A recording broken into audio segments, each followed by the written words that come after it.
Universitas Tadulako merupakan perguruan tinggi yang terletak di Kota Palu, ibu kota Provinsi Sulawesi Tengah.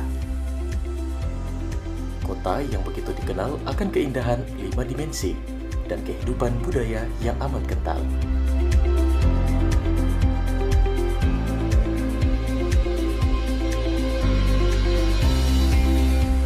Lokasinya yang strategis berada di tengah Pulau Sulawesi, menjadikan Universitas Tadulako sebagai universitas favorit di Sulawesi. Assalamualaikum warahmatullahi wabarakatuh. Perkenalkan, nama saya Haryadi Salenda, SPDT MSc. Saya salah satu dosen pada program studi S1 Arsitektur, jurusan Teknik Arsitektur, Fakultas Teknik Universitas Tadulako. Saat ini saya tergabung dalam kelompok dosen keahlian teori dan sejarah arsitektur atau biasa disingkat dengan KDK. Video ini adalah bentuk pernyataan diri dosen dalam unjuk kerja Tridharma Perguruan Tinggi atau disingkat dengan PDD UKT PT bidang pengajaran, yang merupakan salah satu persyaratan sertifikasi dosen tahun 2024. Mata kuliah yang akan saya sampaikan pada video ini yaitu salah satu mata kuliah wajib pada program studi S1 Arsitektur yang ditawarkan pada setiap semester ganjil, yaitu mata kuliah menggambar teknik. Mata kuliah ini mempunyai kode F06-20-2001 dengan bobot 3 SKS yang ditawarkan pada semester 1. Adapun dosen pengampu mata kuliah ini berjumlah 2 orang. Yang pertama, Dr. Masuri STMSC selaku penanggung jawab mata kuliah, dan yang kedua adalah saya sendiri, Haryadi Salenda SPDT MSc selaku dosen pendamping. Selanjutnya, deskripsi mata kuliah. Mata kuliah ini merupakan mata kuliah dasar bagi perancangan arsitektur dan menyajikan materi mengenai penyajian gambar teknik dan gambar kerja yang benar dengan melalui latihan-latihan rutin. Selanjutnya yaitu capaian pembelajaran mata kuliah atau CPMK. Ada 4 CPMK pada mata kuliah ini. Yang pertama, 1.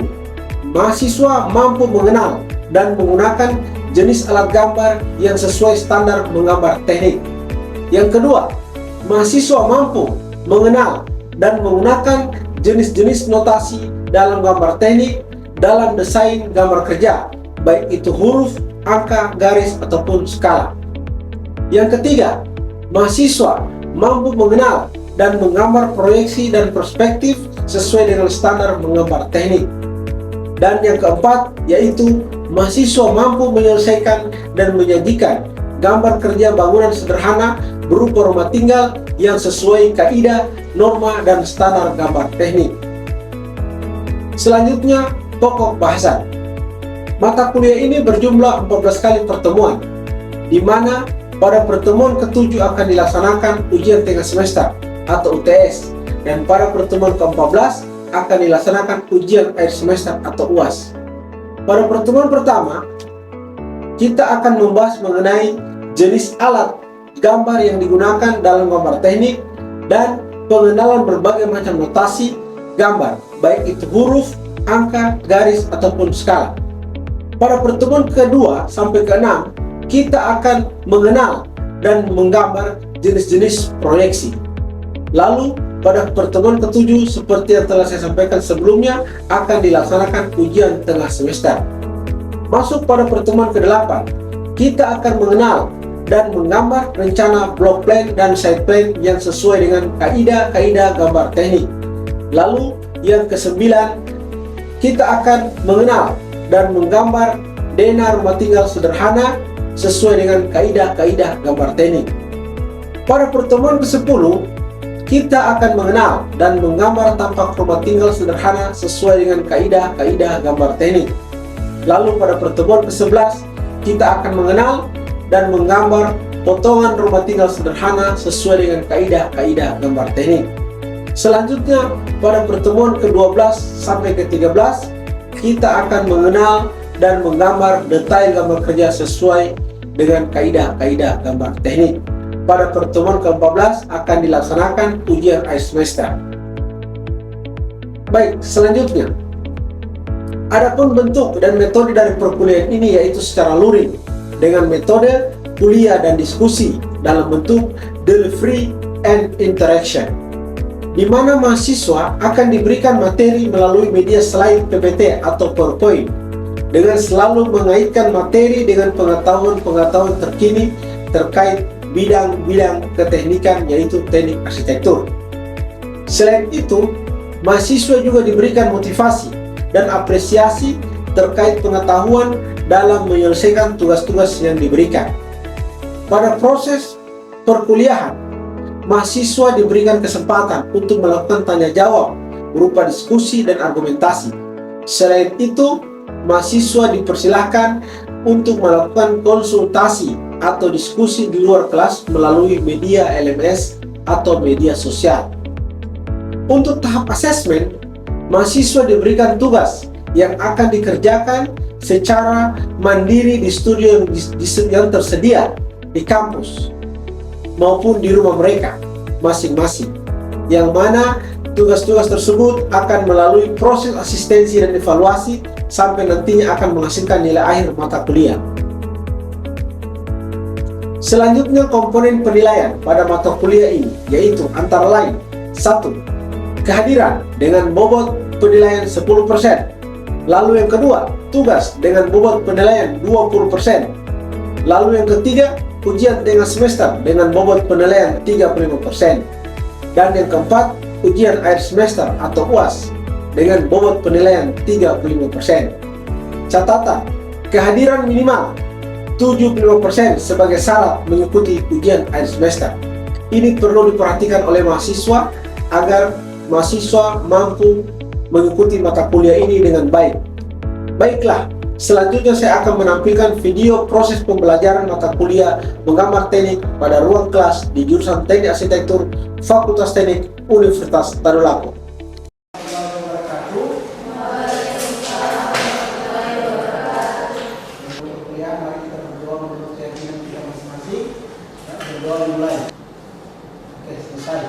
Baik, mata kuliah ini adalah mata kuliah yang wajib, ya. Saya harap kalian sudah lulus semua, ya, untuk mata kuliah ini.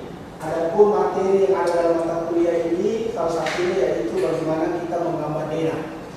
Jadi kemarin Bapak sudah lihat beberapa denah yang kalian buat, itu masih ada beberapa hal yang perlu menjadi koreksian, oke? Termasuk bagaimana nanti cara menggambar yang benar. Baik, materi pertama ini Bapak sampaikan itu terkait definisi daripada denah dan apa fungsinya.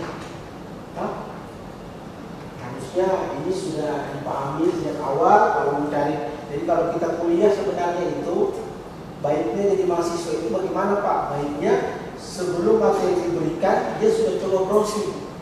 Baik, apa sebenarnya denah? Nah, itu kita sudah bisa baca. Coba anak sampaikan dulu apa itu denah.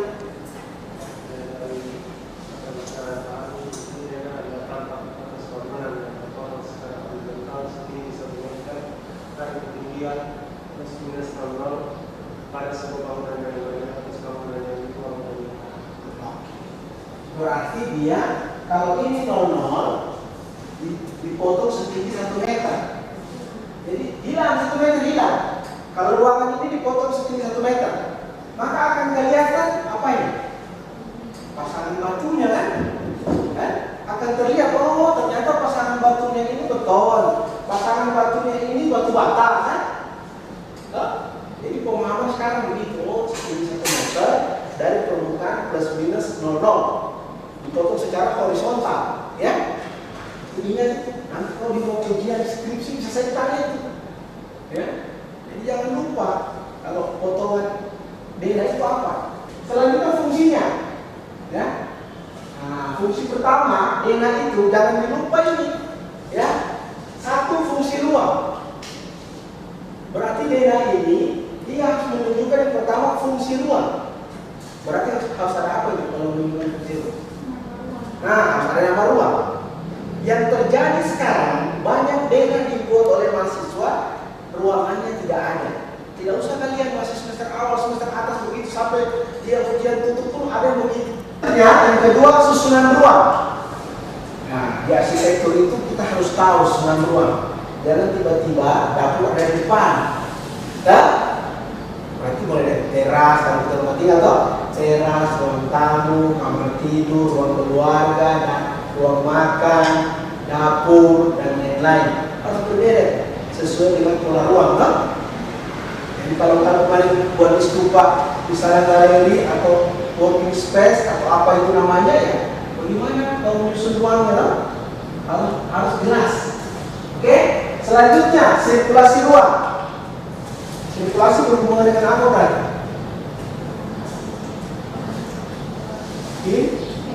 Pintu, ya, sirkulasi harus jelas. Di mana pintu masuknya, di mana pintu keluarnya, di mana pintu setiap ruangan. Kemarin kan waktu saya presentasi, atau informasi presentasi, ada ketidakcocokan antara pola hubungan ruang dengan dena. Jadi perhatikan, kalau kau sudah buat konsep, filmnya senyum-senyum. Ya.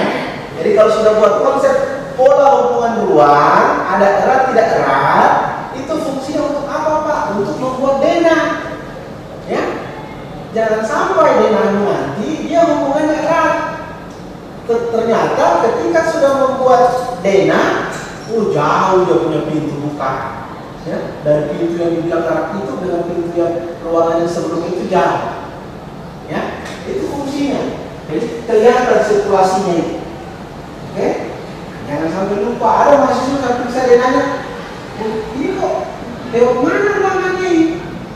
Pak, sebenarnya saya ada pintu. Hanya saya lupa gambar. Nah, bayangkan itu. Kalau umur berapa itu padahal kan? Sudah lupa gambar pintu. Ya, oke. Selanjutnya, yang terlihat pada dena apa dia yang ditunjukkan?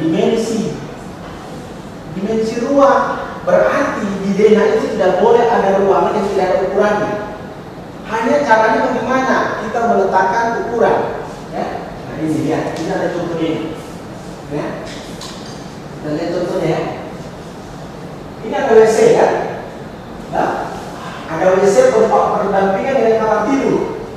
Jadi kalau orang tidak tahu meletakkan ukuran, maka dia akan bingung. Ada biasa mahasiswa menggambar, hanya ruangan ini kan dari sini ke sini, dengan ruangan itu dari sini ke sini.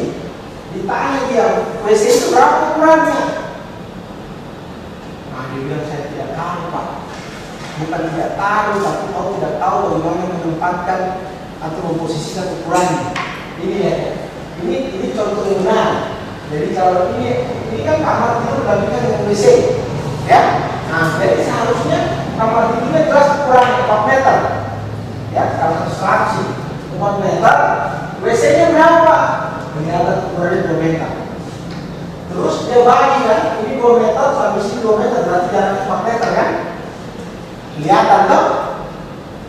Jangan tiba-tiba mau tulis juga di sini 4 meter. Bertanya kita, WC berapa ukurannya? Dan nanti kau perhatikan dia yang sudah kau gambar itu. Ada tidak ukuran ruang yang tidak tertulis? Tidak boleh, tidak ada.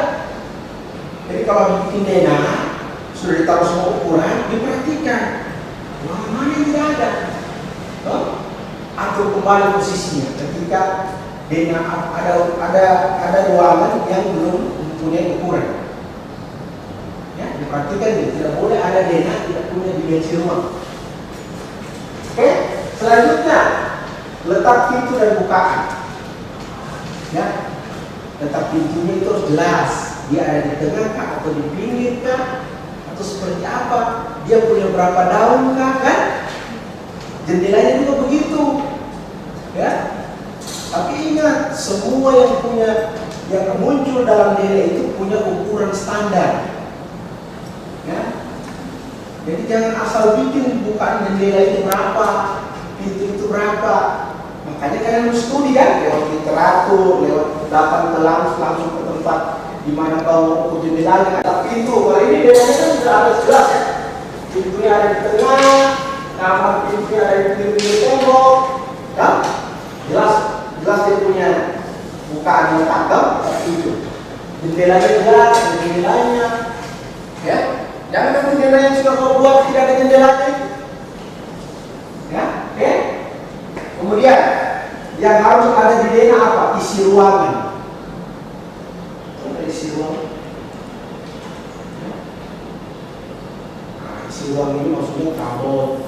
Makanya kalau bikin DNA itu biasanya ada DNA dasar yang tanpa kabel, ada DNA layout kabel. Dibuat itu layout kabel. Jadi kau bisa tahu di mana meletakkan tempat tidur, sudah sesuai ukurannya, posisinya di mana, meja di mana, kursi di mana.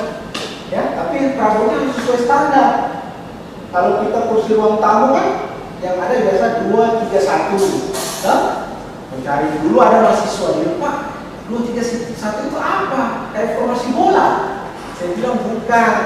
Itu adalah formasi kalau orang duduk di kursi sofa 1 set. Harus kau pelajari juga itu, bukan formasi bola itu, ya. Jadi dia isi ruang harus jelas. Kemarin kalau buat DNA ada tidak layoutnya.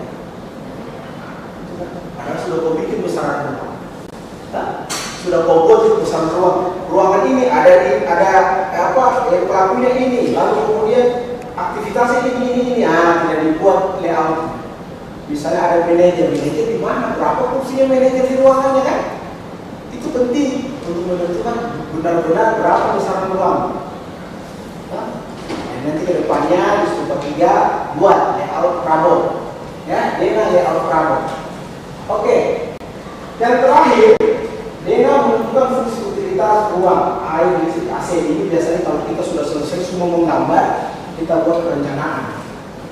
Listrik, AC, perpimpaan air bersih, air kotor, ya. Ini nanti biasanya kita buat setelah selesai semuanya. Dia berdiri dalam satu DNA sendiri.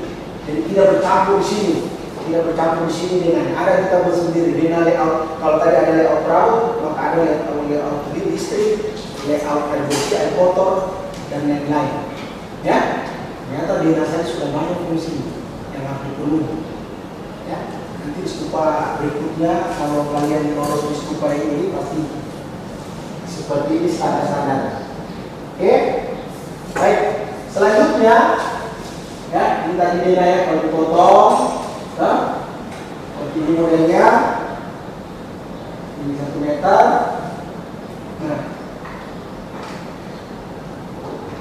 Nah, bagaimana memberi notasi? Ya, jadi kalau memberi notasi pada DNA itu seperti apa?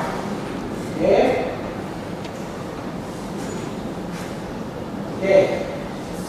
Yang pertama, kalau kita memberi notasi pada DNA, ya, ingat, yang kelihatan itu notasi dinding. DNA ada notasi dindingnya. Ada di arsir atau di blok. Di arsir lah. Wah, tapi saya lihat DNA Pak ada yang di blok. Ada masih bertanya sama Pak ini. Pak ada DNA saya lihat di blok Pak, hitam. Saya kalau sudah profesional menggambar butuh cepat, maka saya lakukan blok. Saya tidak lagi menggunakan arsir, tapi itu yang sudah profesional. Ya, kayak Bapak kalau menggambar itu sudah tidak pakai arsir, saya sudah blok semua. Secara prinsip blok itu kalau ada DNA kita blok, itu notasinya akan berubah cara bacanya. Karena kalau di blok itu artinya beton. Ya.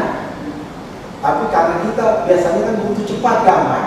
Kalau kita mau mengasih itu terlalu lama, ya, diperintah di AutoCAD itu terlalu lama kita mau asli, ya, maka kita pakai sistem blok. Tapi sebenarnya kalau kita menjelaskan kepada pemilik pekerjaan atau owner atau klien itu sudah paham ya. Sebenarnya ini Pak dinding bata bukan dinding beton, bukan beton bertulang, dinding bata.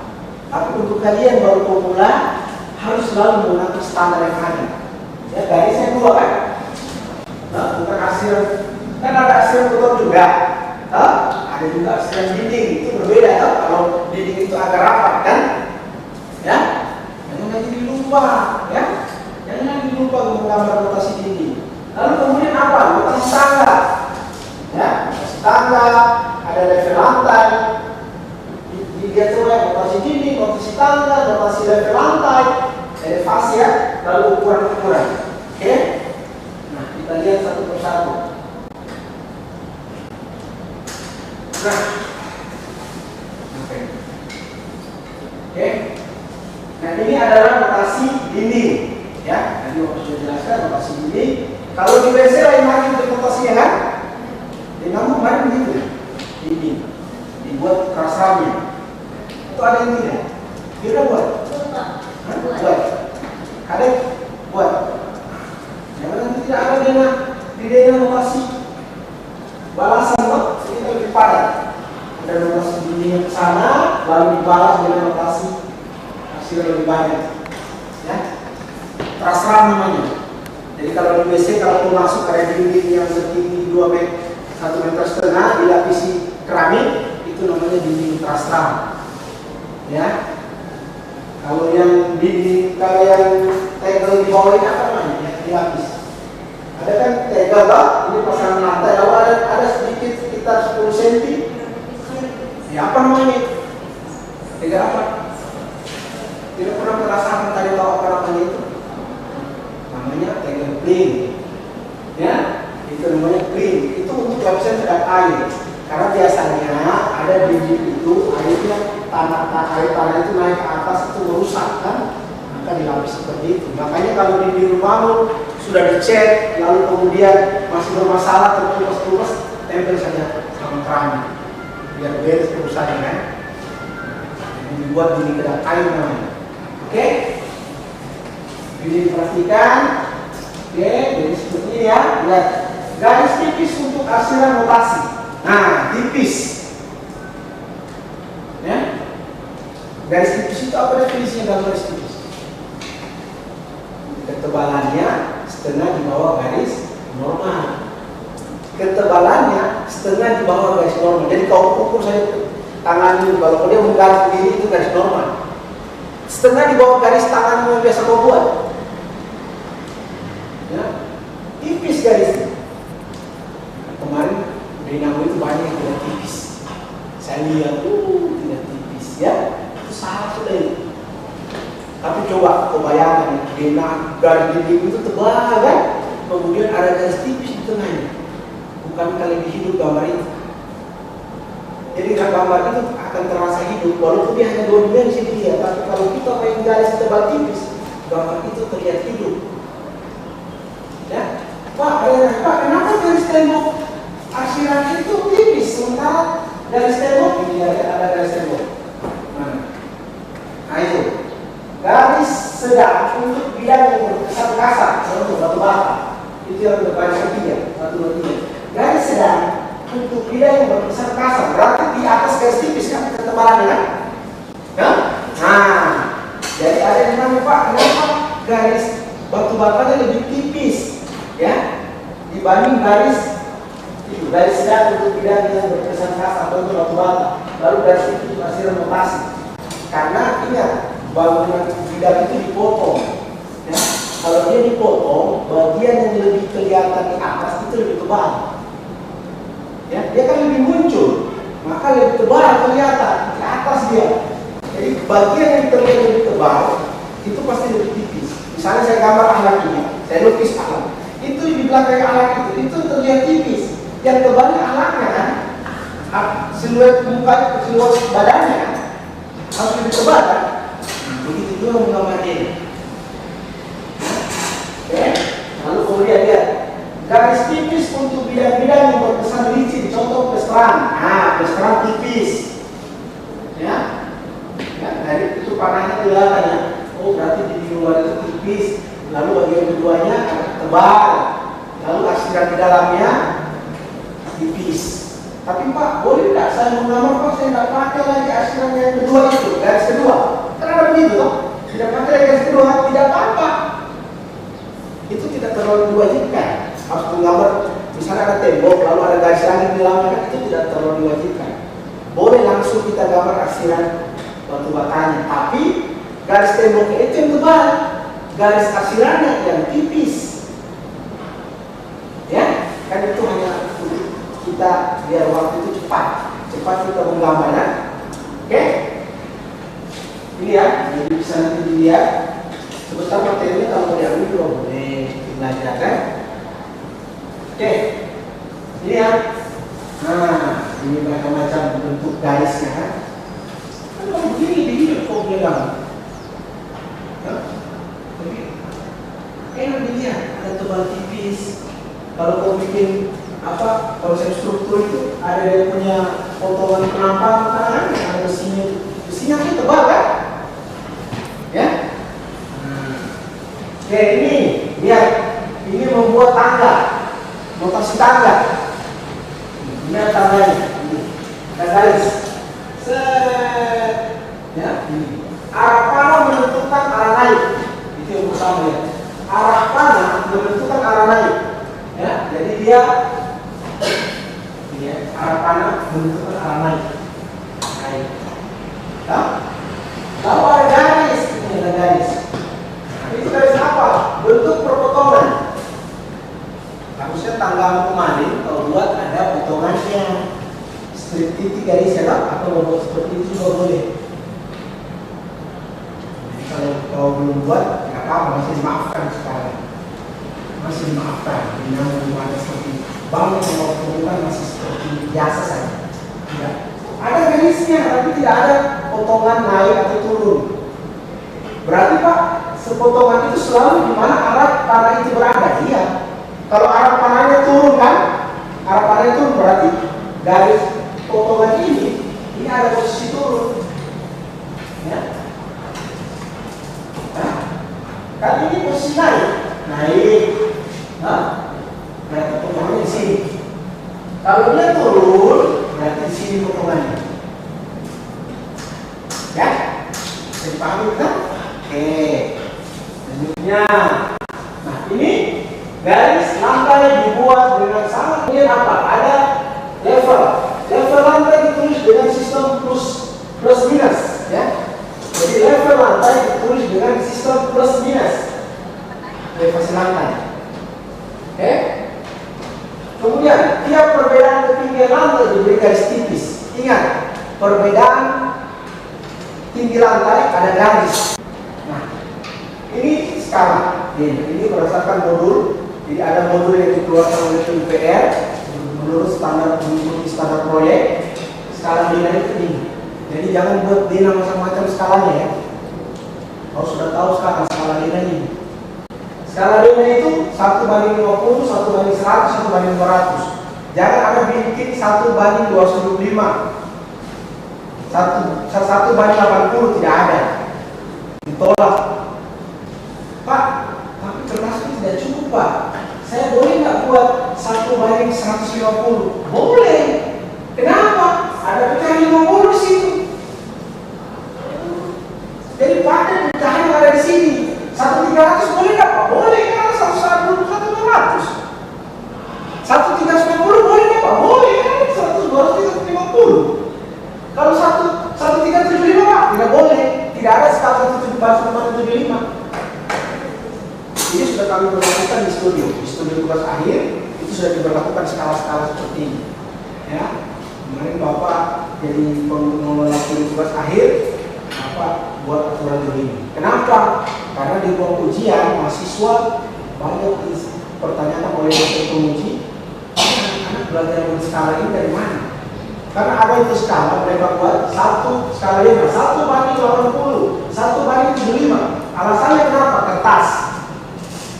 Menyesuaikan dengan ukuran kertas. Tidak boleh ya. Yaitu skala paling kecil berapa? 1/50. 1/50 itu paling kecil atau paling besar? Hah?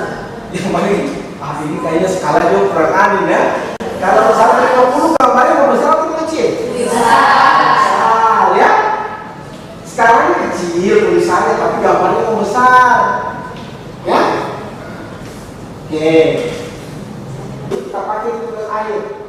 Jadi modul ini sekarang sudah dipakai di mahasiswa tugas akhir di teruskan di studio. Mereka sudah pakai modul itu untuk menggambar. Oke? Kira-kira seperti itu. Assalamualaikum warahmatullahi wabarakatuh.